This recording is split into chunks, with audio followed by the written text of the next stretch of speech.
I work as a sleep scientist. After my last discovery, I've refused to sleep for 3 weeks straight. I usually enjoy working in the sleep lab, but after what I discovered last night, I don't think I'll ever be able to sleep properly again. Since working as a sleep scientist, I've seen my fair share of terrifying and panic-inducing cases. I've had to hear the blood-curdling screams of kids with sleep paralysis claiming to see demons. I've had people attack me in their sleep.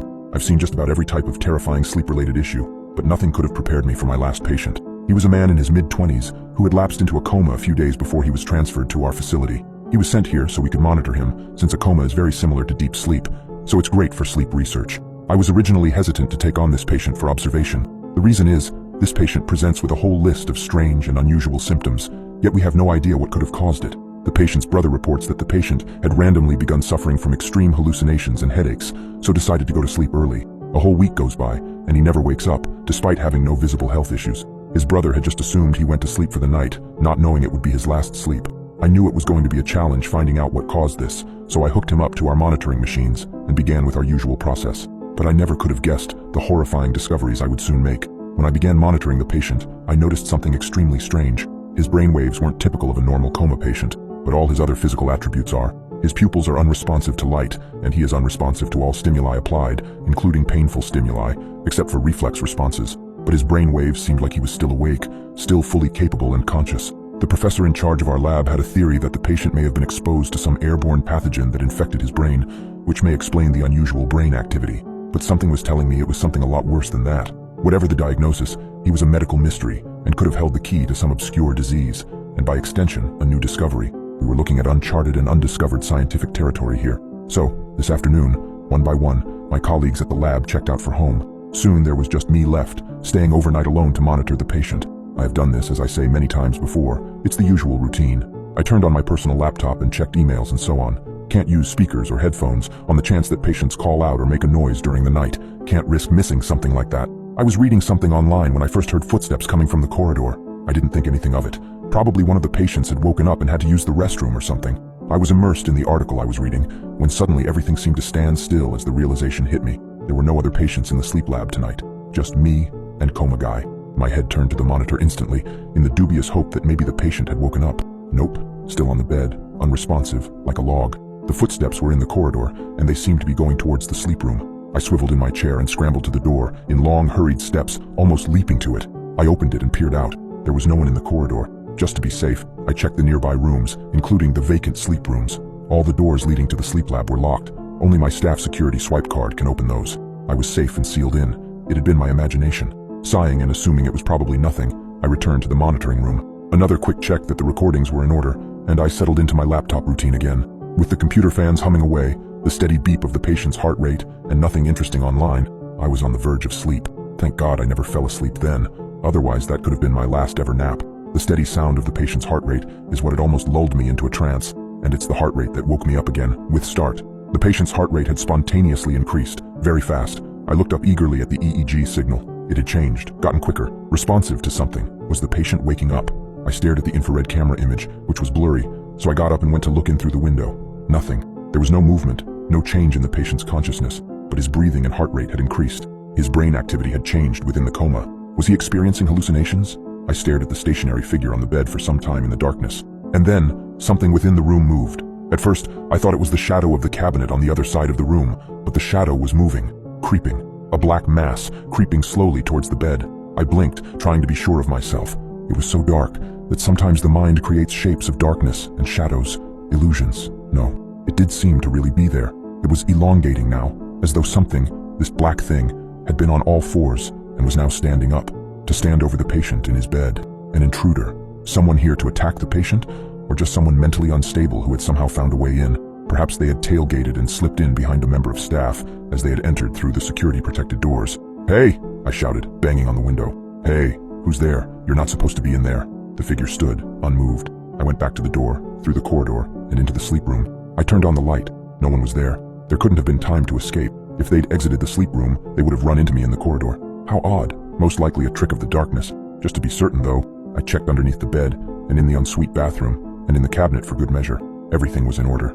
I looked at the patient in bed. I was now standing over the bed in the same way I'd imagined the shadow had done. The patient's breathing had returned to his normal pace. I went back to the monitoring room, and I looked at the screen displaying the camera view. I rewound the recording back a few minutes. There was nothing on there. No shadow. Everything was just like usual. Empty room, with the patient in the bed with nothing moving. Either my imagination was just playing with me, or I was experiencing some extreme hallucinations. In the back of my mind, I started panicking, but tried not to think about it, putting it down to just the darkness playing tricks on me. At this point, I could have never known how much worse things were about to get. I sat down at my laptop again, not really able to concentrate anymore on the article I had been reading. I decided I needed some light relief. I went to YouTube and started watching some videos with the speakers turned off, and I was finally able to relax and was engrossed. I don't know how long passed in this way, an hour or so, I think. My eyes went back to the recording screen to make sure all was well. There was no EEG signal. It was flatlining, no heart signal, no breathing signal. My heart jumped into my throat. The patient was dead, and I'd missed it. I should have done something. What had happened? Oh God, what a fool I was, getting wrapped up in videos. I looked at the camera feed and the patient was gone. The bed was empty. In the midst of the rush of adrenaline and fear, I ran into the sleep room and turned on the light. The bed was tousled, as though the participant had just walked off. But that was impossible. The door had been closed, and the outer door had a security lock. Only those with a swipe card could get out. I looked in the adjoining restroom. Nothing. Feeling stupid, I looked in the clothes cabinet. Nothing. I got on hands and knees, the carpet feeling rough under my palms, and looked under the bed. The patient was lying under the bed. "Hello?" I said. No response. His eyes were closed. How could he have possibly ended up moving? Without thinking about it, I shuffled sideways, halfway under the bed, and used one hand to slowly drag the man out. He was still unconscious. The wires were still attached to his head, but had been unplugged at the other end, from the recording machine, so they trailed, long, unattached wires like dreadlocks from his head. Heaving and panting, I somehow managed to get his dead weight back into bed. I then set about plugging everything back into where it should be, and then covered him with the blanket again. I went back into the monitoring room. The signal was back and recording. The signal indicated that he was indeed still comatose. How had he managed to get out of bed? Only one way to find out. The video. Visual evidence. With that, we'd know exactly what happened. So I clicked rewind on the video feed. The past hour was just a blank, dead screen. I felt winded. I sat down on my chair heavily. There must be some rational explanation for this. I went to the door that opened into the corridor, and I closed it. It locks automatically, so only I can open it to get out with my card, just to be safe. I also thought it might be a good idea to check in with security services to help just so there's someone else around. I picked up the office phone, and there was no dial tone. Never mind. I took my mobile from my pocket. No signal. Odd. I tried changing position, etc., but it was no use. I went on to my email to message a colleague to see if I could ask them to ring security for me. This email could not be sent. Please check your connection and try again. The internet connection was definitely still there. I loaded a YouTube video. It was playing fine. I got to my feet to check the EEG screen again. Brainwave activity was as before, comatose. But his chin muscle signal was active. It meant that his mouth was moving. The infrared camera image was too grainy to tell, so I glanced at the window into his room. Indeed, his mouth was wide open, his chest muscles straining. He was screaming, unrelentingly. But his brain signals, he was still in a coma. Before I could mentally process this, the patient sat upright in bed. Here's the thing. There was no activity in his brain areas that should control his movement or muscles to move. These regions of the brain were inactive. By the look of the signal, his brain wasn't actually controlling his movements. So what the hell was controlling them? Maybe there was something wrong with the signal. Maybe there was an error with the recording equipment. I ran into the door which I'd closed just a few minutes ago. It wouldn't open. I tried swiping my card. It wouldn't open. No beep.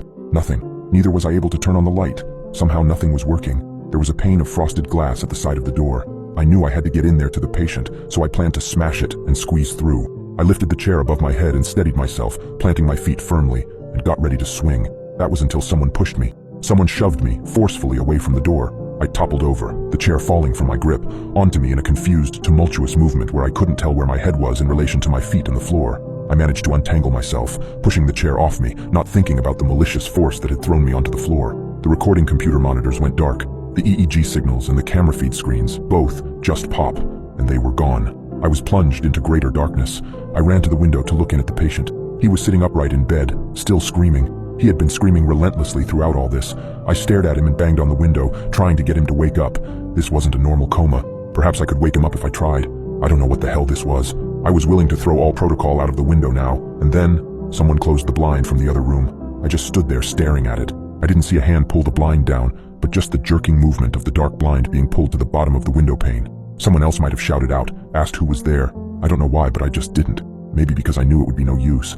I never thought I would type this, but I knew then that this wasn't a human I was dealing with. I just felt suddenly drained. I thought back to when his brother said he was hallucinating before he fell asleep and never woke up. I think I might be next.